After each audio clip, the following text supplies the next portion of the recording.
A Lee County man got caught playing with himself as shoppers left the Lee County store. It happened at the Bell Tower Shops parking lot outside the Ulta Beauty store. NBC2's Nestor Montoya is live with the disturbing details and also the arrested man's excuse to deputies. Right, well, deputies say the man started pulling up his pants when they rolled up. He told them he was changing to go to the gym, except he didn't have a gym bag. In fact, inside of his car, it was just him, a soiled paper towel, and a copy of the Holy Bible. Bottomless at Bell Tower Shops. It's disgusting. It's sick. He's a sick person.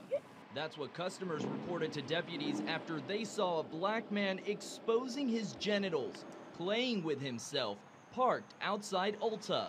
I guess he probably found that he thought it was a really good place for him to come, where women are around him all the time of all ages. I know young women shop there as well. One of the victims, just 16 years old. We hang out here quite a bit. We bring my family here. Deputies arrested Michael Hanschel.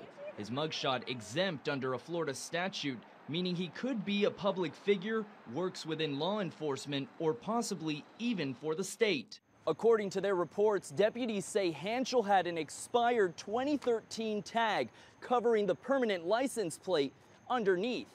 They also found him with a latex glove and a soiled paper towel on the passenger seat of his car. Once inside the back of their patrol car, Hanschel got a call.